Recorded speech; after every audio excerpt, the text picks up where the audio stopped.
G'day Pickleball family. First thing to know, as shared on the dinkpickleball.com, New York Hustlers, Dallas Flash Pickleball, Las Vegas Night Owls enjoy big weekends at last weekend's MLP, Major League Pickleball, Washington, D.C. event.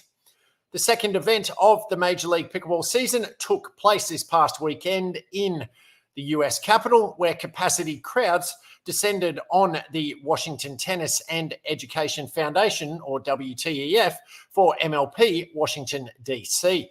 League officials said they welcomed between 10 to 12,000 people from Thursday through Sunday.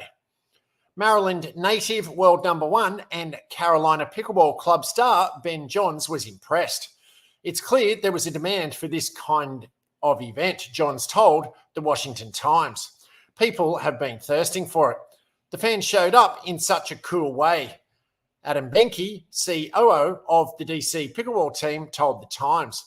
This, to me, is the culmination of all the work we've done since we launched the club in December 2021. I'm just so humbled and impressed.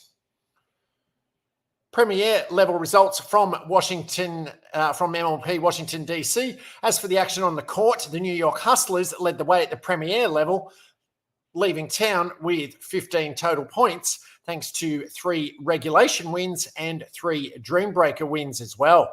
Individually, 3 players from the Dallas Flash Pickleball team stood above the rest, as J.W. Johnson, Georgia Johnson, and Augie Gur went a combined 19-5.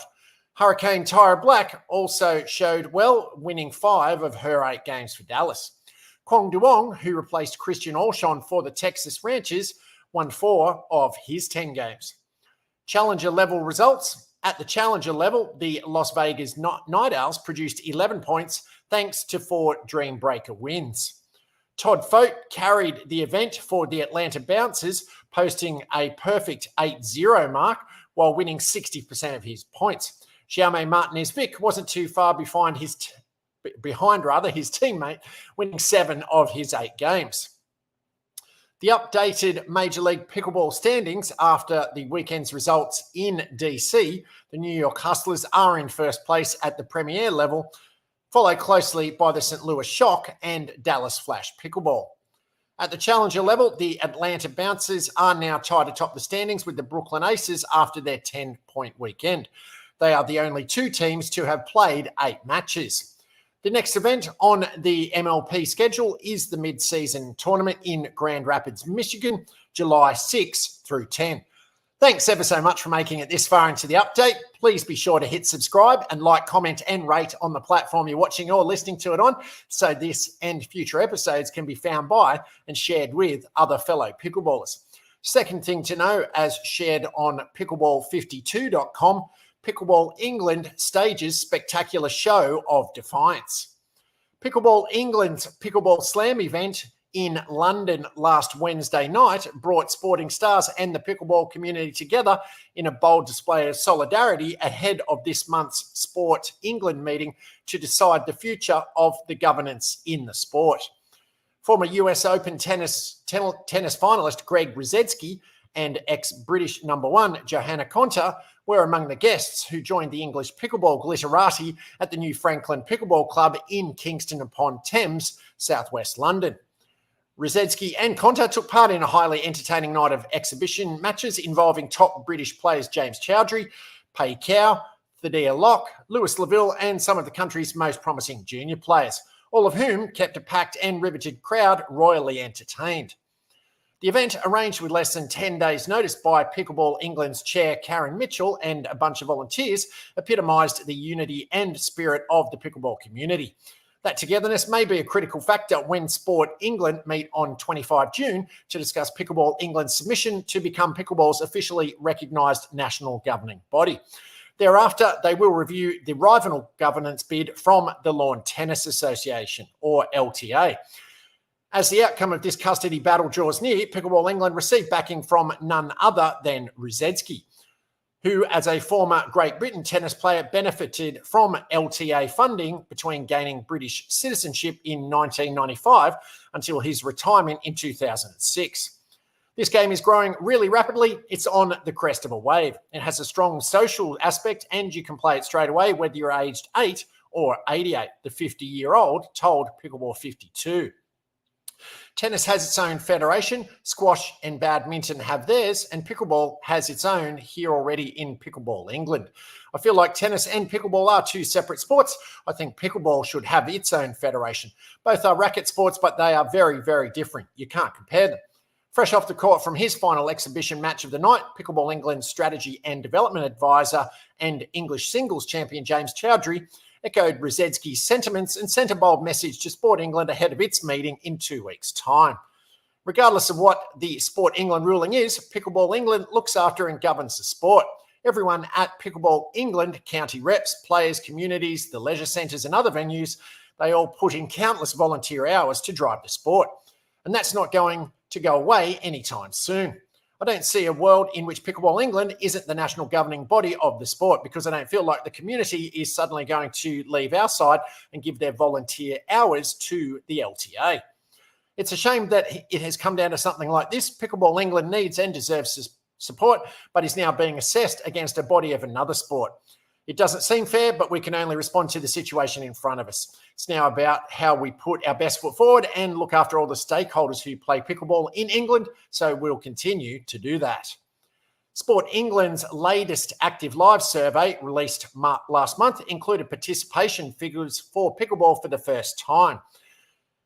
They showed that 20,000 adults over 16s had played pickleball at least twice a month in the year up to November 2023, and 27,000 had played at least once in the same period. The figures showed that tennis participation, meanwhile, had shrunk an average of 0.6% each year since 2016. In a statement to Pickleball 52 in February, the LTA said, "Pickleball is an exciting sport with a large potential crossover audience amongst tennis players. We believe that the LTA's relationship with over 15,000 registered venues, 1.5 million tennis fans on our database, and an existing infrastructure around coaching, safeguarding, facility investment, and workforce could be hugely beneficial to pickleball and help it to grow and flourish." In response to this concept of crossover, Chowdhury said, "The LTA are tasked with looking after tennis, and they should be 100% focused on tennis. If they believe having pickleball under their belt will help convert people from pickleball to tennis, well, those are their thoughts. Although there may be some crossover, I think everyone in this community will tell you they are quite happy staying in pickleball." Third thing to note, as also shared on Pickleball 52, new Franklin Pickleball Club will be a dream come true. The spectacular 10-court Franklin Pickleball Club in Kingston upon Thames, as mentioned in the previous story, is set to become the heartbeat of UK pickleball once it overcomes the hurdle of planning permission. A dedicated team led by former talent management executive and Fulham Football Club chief executive Neil Rodford is poised to take over a warehouse in southwest London and turn it into the UK's largest dedicated pickleball venue, provided the local authority approves its planning application. Once they get the go-ahead, Rodford and his MCMX team will be joined by London Pickleball's Louise Stevens, who will become the new club's Director of Pickleball, and Sam Basford, who will become Director of Coaching and Events. Men's and mixed doubles national champion Lewis Laville will be the resident pro, and reigning ladies champion Pei Cow will base herself at the club. The project has already secured title sponsorship from Franklin Sports. Once the initial club is up and running as a proof of concept, Rodford's team has plans for a further dedicated indoor club in 2025 and another 2, at least by 2026. Although there's a large asterisk against the project until planning permission is secured, Pickleball England's spectacular Pickleball Slam event at the venue on 12 June, featuring, as mentioned previously, former US Open tennis finalist Greg Rosetsky, ex-Great Britain #1 Johanna Konta, and a host of top English pickleball stars marked the club's soft launch. Louise, for one, cannot contain her glee at the prospect of building a community and hosting competitions and festivals at the venue, calling it a dream come true. She told Pickleball 52, "I am somewhere way beyond excitement. I have actually been in tears. I can't believe it's happening. What we've got is everybody's dream. There's not a pickleball player I've ever met who hasn't said, if I win the lottery, I'm going to open a pickleball centre. And now Neil has come in and said, let's do it. It will be a business, of course, but it will be about community, supporting people's physical and mental health, getting women back into sport, connecting with local schools, and giving local people opportunities they haven't had before. The facility currently spans 2 warehouses, which will be knocked through to become one, with 6 courts in one hall and 4 in another, plus food and beverage, shop, viewing areas, and change rooms with showers. There will be potential for staging regional and elite competitions.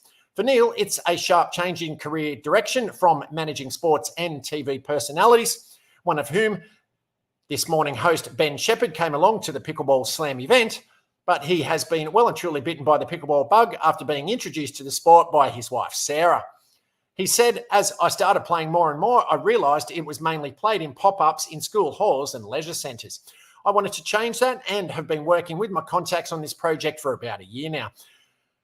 Tonight was the fruition of that, but there's still a long way to go with the planning permission. The timescale on opening could be anywhere between this autumn or next spring.